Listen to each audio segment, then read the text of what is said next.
the 17th of January, 1942. Richmond, California. Dawn. The air smelled of salt, diesel, and wet steel. Fog rolled in thick from the San Francisco Bay, wrapping itself around skeletal ship frames that rose from mud like the ribs of unfinished cathedrals. A welder's torch flared in the mist, casting orange light across a hull plate stamped with a number, EC2SC1, Liberty Ship number 4. The metal was cold. The workers were new. Most had never built a ship before. 6 months earlier, this land had been empty, a tidal flat where herons fished and children played. Now it thundered with the percussion of 10,000 hammers. In the harbour beyond, a German U-boat commander's periscope would have seen nothing yet. No fleet, no armada, only the ghosts of something about to be born. Across the Atlantic, in the Wolfpack headquarters at Lorient, France, Captain Lieutenant Heinrich Bleigrod was drawing red X marks across a map of Allied convoy routes. Each X represented a merchant ship sent to the bottom. 73 marks in 3 months. The arithmetic was simple and ruthless. Britain consumed 8 million tons of supplies annually. Germany was sinking ships faster than Britain could replace them. The island was starving. Churchill had admitted it in a secret memo. The only thing that ever really frightened me during the war was the U-boat peril. By spring 1942, the peril was winning. The numbers did not lie. In January alone, 62 Allied ships vanished beneath the waves, 327,000 tons of steel, grain, oil, and hope. At this rate, Britain would surrender not through invasion, but through arithmetic, through hunger, through the slow, choking mathematics of tonnage. The German naval staff had calculated it with Prussian precision. If they could sink 700,000 tons per month, the war would end by Christmas. They were on pace. The Americans had declared war, yes, but what did that matter? America had shipyards the way Britain had castles, prestigious, historical, and utterly insufficient for modern war.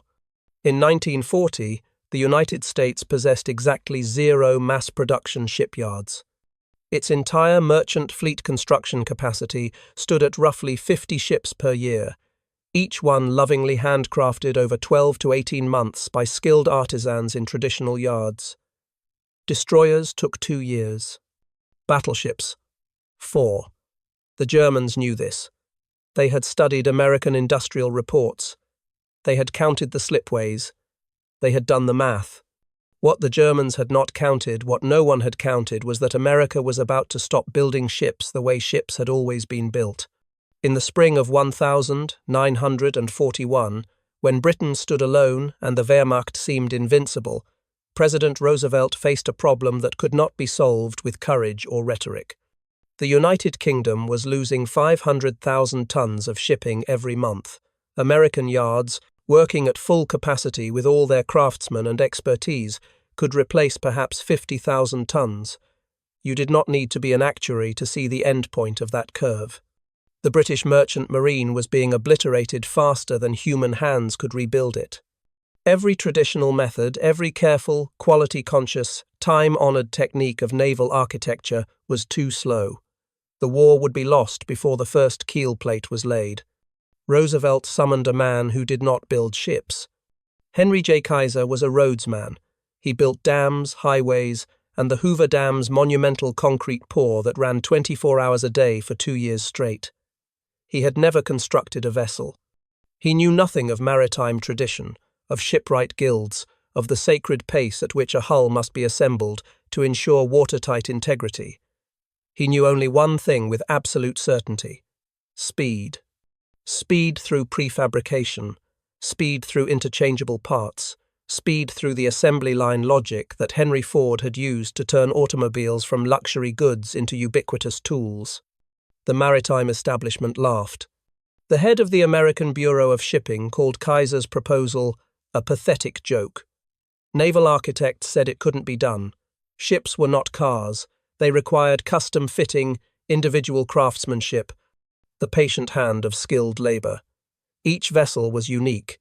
Each frame had to be measured. each plate hand-riveted by men who had apprenticed for years. You could not mass-produce a ship any more than you could mass-produce a symphony. Kaiser ignored them. He did not argue. He simply began building. On the 27th of September 1941, the keel of the SS Patrick Henry was laid at the Bethlehem Fairfield Shipyard in Baltimore. 14 days later, she slid into the water. 14 days. The fastest ship ever built in America up to that moment. Roosevelt himself attended the launch and quoted Patrick Henry's immortal line, "Give me liberty, or give me death." The secret was not in the steel. It was in the thinking. Every Liberty ship was identical.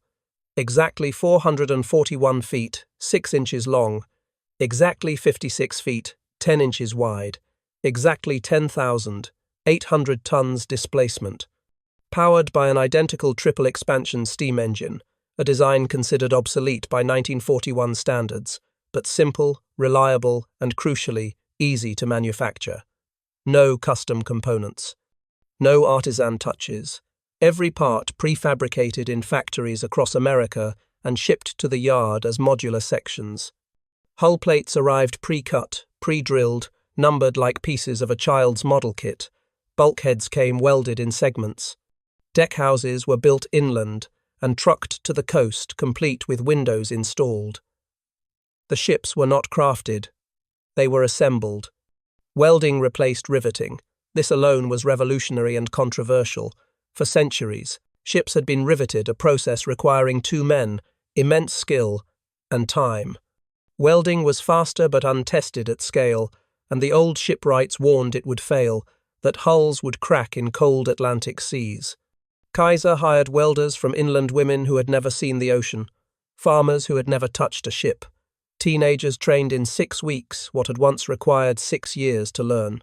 They wore leather aprons and masks, and they welded around the clock in shifts that never ended, their torches sparking in the darkness like constellations being born.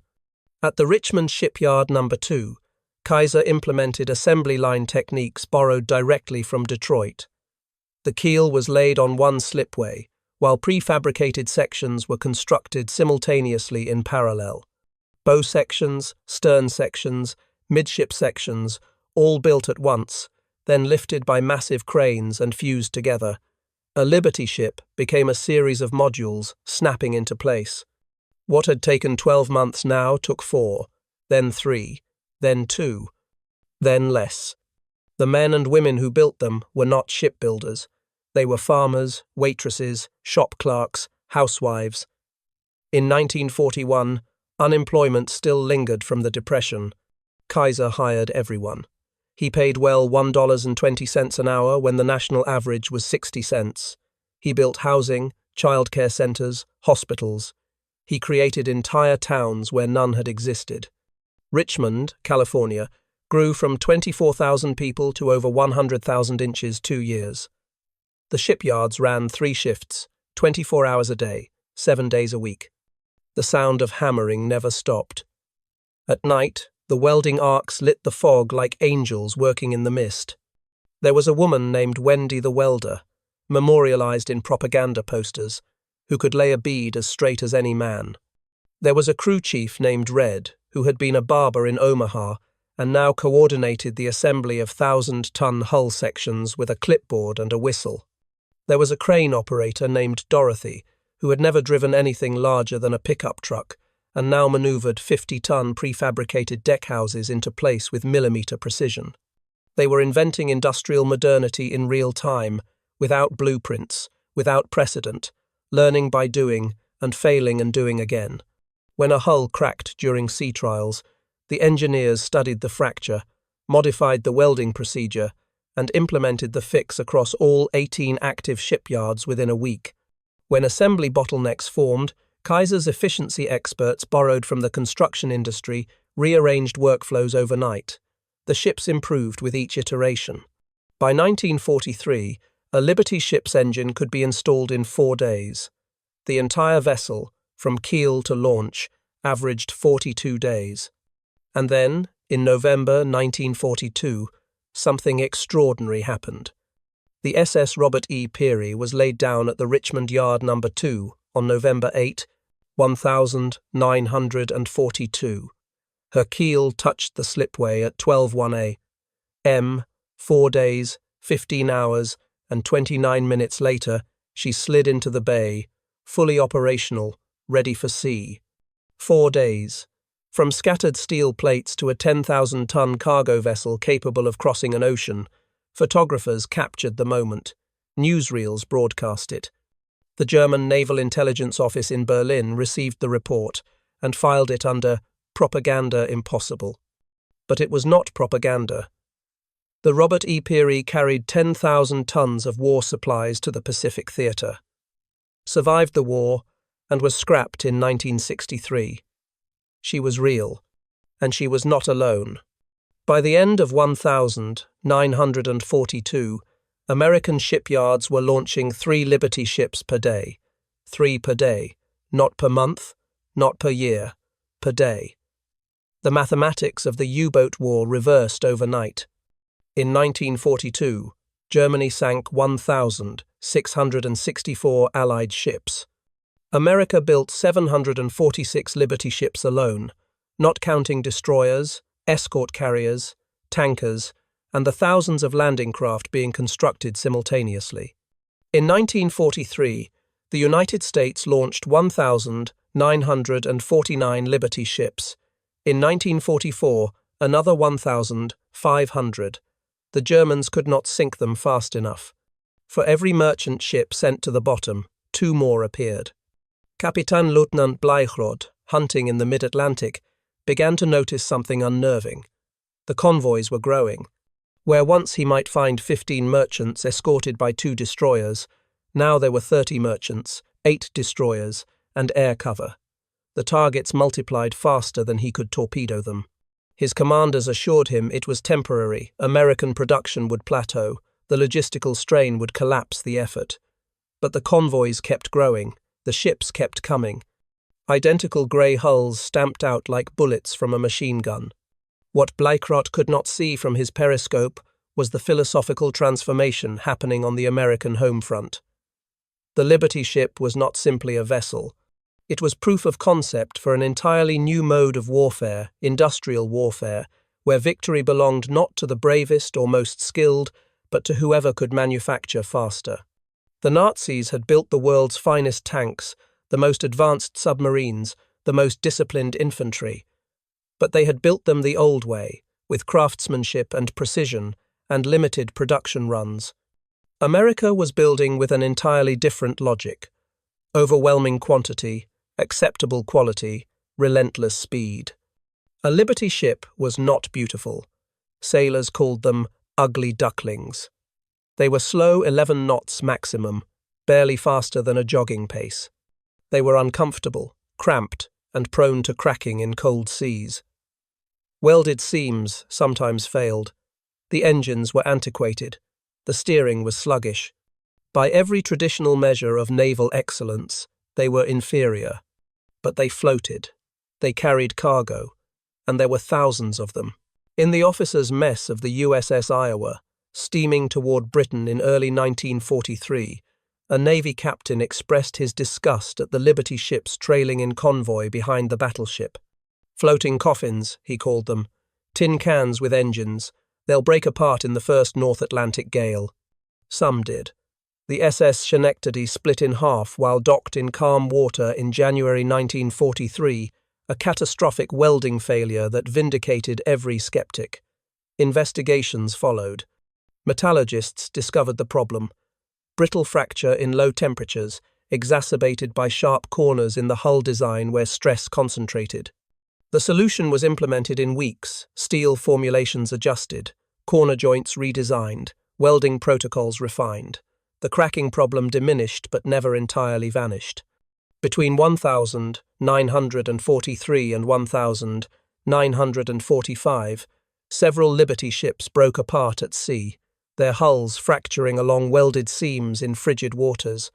The losses were mourned. Investigations were held. Improvements were made. And production continued. Because the arithmetic still favored America. If one Liberty ship in 100 broke apart, but the other 99 delivered their cargo, and if those 100 ships were built in the time it took Germany to sink 10, then the mathematics of attrition ran only one direction. The ocean became a conveyor belt of steel, grain, oil, ammunition, and vehicles flowing eastward in a current that no submarine fleet could dam. The German submariners began to feel it, not in any single battle, but in the accumulation of impossible encounters. A U-boat would stalk a convoy for days, fire all torpedoes, sink 4 ships, surface to radio the victory, and then watch as the convoy simply absorbed the losses and continued. The holes closed. The formation tightened. New escorts appeared. The convoy did not turn back. It did not scatter. It sailed on, and behind it, a week later, another convoy came, and another, and another. One German submariner, captured in 1944, told his interrogators with something like awe, "We thought we were fighting the British. Then the Americans arrived, and we realized we were fighting a factory." The Liberty ships carried everything. They carried tanks and jeeps and rifles and boots. They carried flour and sugar and powdered eggs. They carried locomotives, disassembled, and Christmas packages for soldiers overseas. They carried blood plasma and bandages and penicillin. They carried the 101st Airborne's parachutes and Patton's gasoline and the steel that would become the Mulberry Harbours at Normandy. They carried in their holds the material foundation of democracy's survival. A single Liberty ship could transport 10,800 tons of cargo, enough to supply an entire infantry division for a month. In one voyage, a Liberty ship might carry 2,840 jeeps or 440 tanks, or enough ammunition to sustain a major offensive. They were not glamorous. No one wrote songs about them. But they were the reason D-Day happened, the reason the Red Army received American trucks, the reason Britain did not starve. Stalin, who praised almost nothing American, called the Liberty ships a miracle of production. Churchill, who had staked Britain's survival on American supply, admitted that without them, the war would have been lost.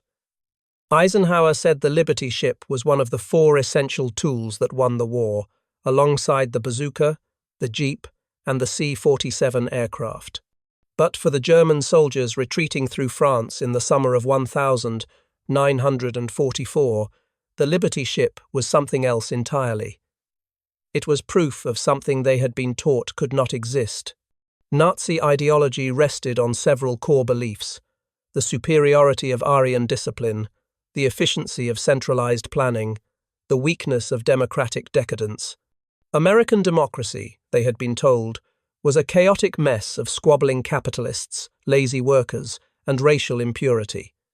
It could never organize, it could never sacrifice, it could never outproduce the focused, militarized efficiency of the Reich. And yet, here were the ships, thousands of them, built by untrained workers, by women, by minorities, by civilians who had been selling insurance or teaching school a year before, built faster than the Reich could build anything, built in quantities that defied all economic logic, all military precedent, all ideological expectation. A panzer commander, captured near Caen, was shown photographs of the Richmond shipyards, rows of Liberty ships stretching to the horizon, 18 slipways launching simultaneously. He studied the images in silence, then said quietly, "We were told you were weak. We were told you could not organize. We were told your workers were lazy." He paused. "We were told lies." The symbolic power of the Liberty ship was not in its design, but in what it represented: the transformation of civilian life into war production without militarization. The workers who built them did not wear uniforms. They were not conscripted. They went home to their families at night, ate dinner, listened to the radio, and returned the next morning to weld another hull plate. They were paid. They could quit. They chose to continue. This was incomprehensible to the Axis mind. War, in the fascist imagination, required total mobilization, martial discipline, the subsumption of individual will into collective purpose. The German workforce was regimented, controlled, driven by fear and ideology. The Japanese factory worker labored under imperial command. Both systems assumed that only through coercion could a nation sustain total war production. But the Liberty ships were built by free people. Imperfectly free black workers faced segregation. Women were paid less than men. Japanese Americans welded ships while their families sat in internment camps. The freedom was incomplete, compromised, hypocritical. But it was still freedom in a sense the Axis could not comprehend. The freedom to choose to work, to organize, to strike for better wages, to leave, to stay, to build something because you believed in it, or because it paid well, or because your neighbors were doing it. And this chaotic, undisciplined, democratic mess produced more ships in 4 years than the rest of the world combined. By 1945, the United States had built 2,710 Liberty ships. Not counting the hundreds of victory ships, tankers, troop transports, escort carriers, destroyers, and landing craft that rolled from the same repurposed shipyards. Not counting the 300,000 aircraft, the 86,000 tanks, the 2.5 million trucks. Not counting the infrastructure built to support it, all the roads, the rail lines, the power plants, the housing developments for the workers who made it possible. The Axis powers had crafted their war machines with precision and pride. America had built its war machine with plywood, repurposed farmland, and people who learned as they went. And America's machine was bigger. There is a photograph from 1943 taken at the Swan Island Shipyard in Portland, Oregon. It shows the launch of Liberty Ship number 750. In the foreground, a young woman in a welding mask holds a torch, her leather gloves still smoking.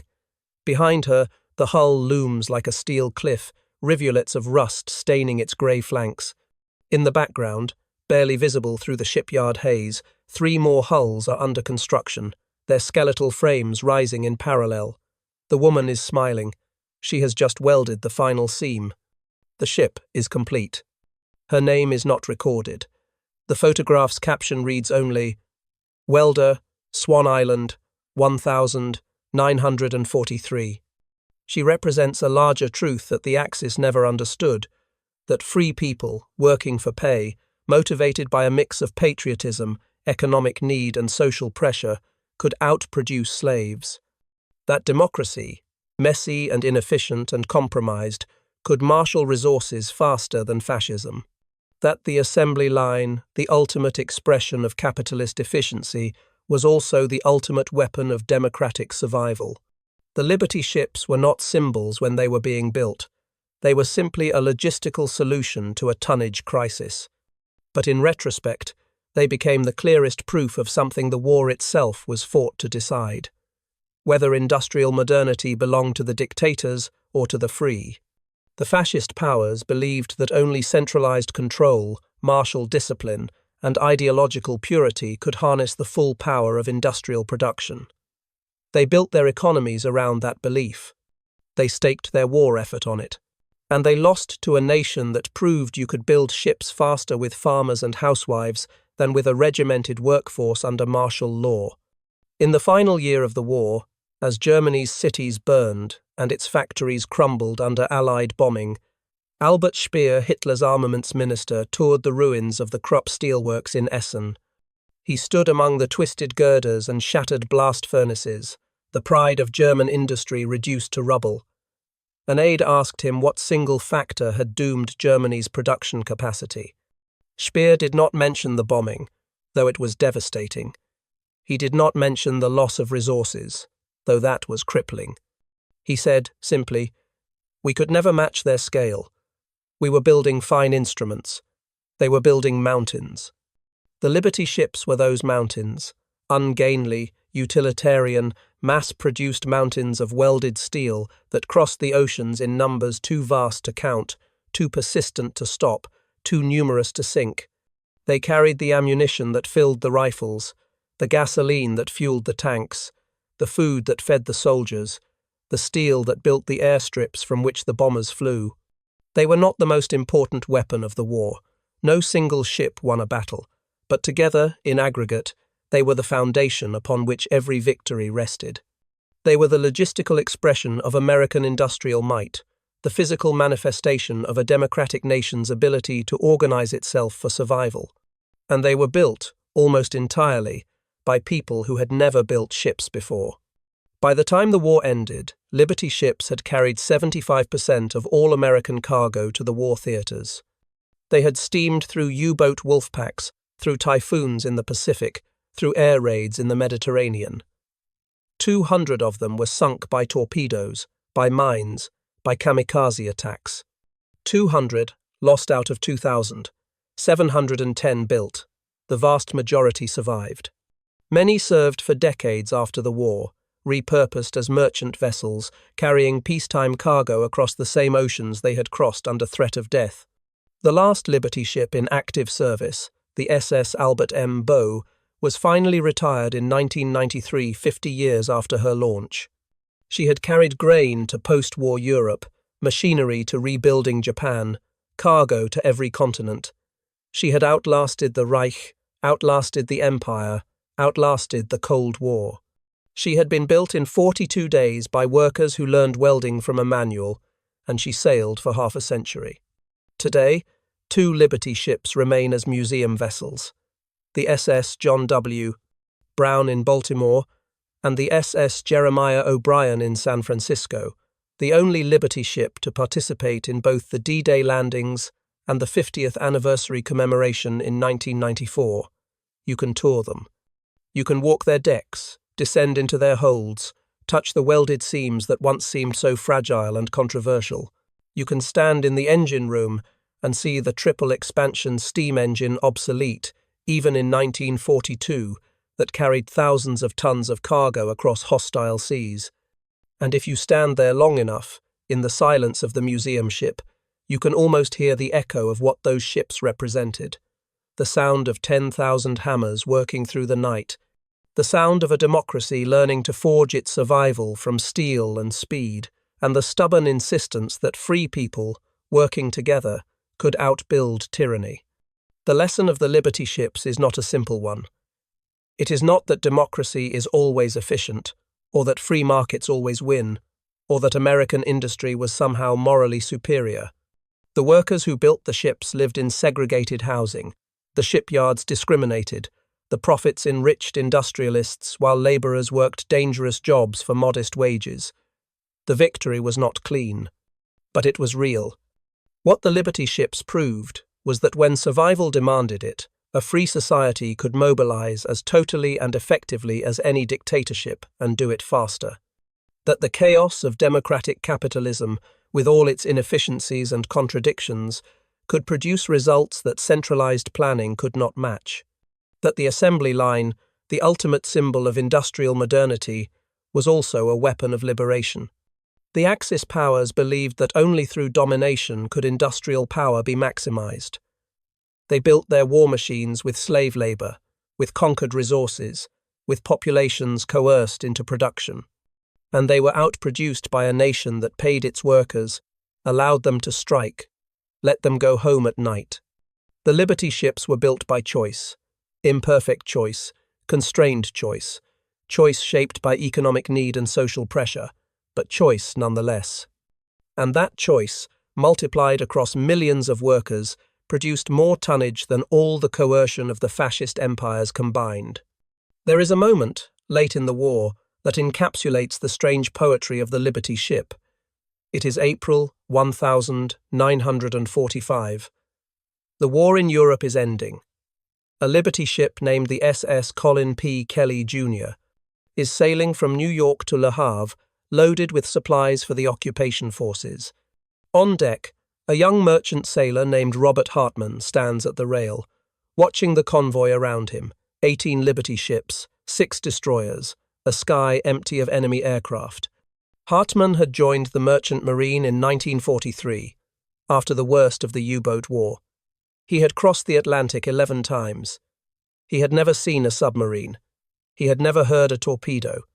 He had simply steamed back and forth, loading cargo, unloading cargo, part of the vast, unglamorous machinery of logistics that no one would ever write songs about. In his diary, Hartmann wrote, "We are not heroes. We do not fight. We only carry." But I think perhaps that is the point. We carry so much that the enemy cannot stop us all. We are too many. That, I think, is what America means. Not that we are the best, but that we are enough. Enough. That was the word the Axis had not anticipated. Not excellence, not superiority, not technological brilliance, just enough. Enough ships to carry enough supplies, to sustain enough armies to grind down the Axis through sheer, relentless, industrial persistence. The Liberty ships were enough, and in being enough, they were everything. The fog still rolls into San Francisco Bay on winter mornings, thick and cold, wrapping around the remnants of the Richmond shipyards. The slipways are gone now, torn down decades ago, replaced by parks and condominiums. The cranes have been scrapped, the welding torches extinguished, the sound of hammering has faded into history. But if you stand on the shore at dawn, when the light is grey and the water is still, you can imagine them, the skeletal frames rising from the mud, the torches flaring in the mist, the hulls sliding into the bay, one after another, an endless procession of grey steel stamped with numbers and built by hands that had never touched a ship before. You can imagine the sound, the hammering, the welding, the cranes, the whistles, the sound of a democracy learning to survive by making mountains out of steel. And you can imagine the moment, somewhere in the North Atlantic in 1943, when a German U-boat commander raised his periscope and saw, once again, another convoy, another 30 ships, another grey line stretching across the horizon. And you can imagine him lowering the periscope and realizing, with the cold clarity of mathematics, that the war was already over, that it had been over since the moment America decided to stop building ships the way they had always been built, and started building them the only way that mattered, fast enough, cheap enough, and in numbers too vast to sink. The Liberty ships flooded the seas. And in flooding them, they carried not just cargo, but proof that free people could outwork slaves, that democracy could outproduce dictatorship, that the chaotic, inefficient, messy machinery of a free society was, in the end, the most powerful weapon ever forged. They were not beautiful. They were not elegant. They were simply enough. And enough, in the end, was victory.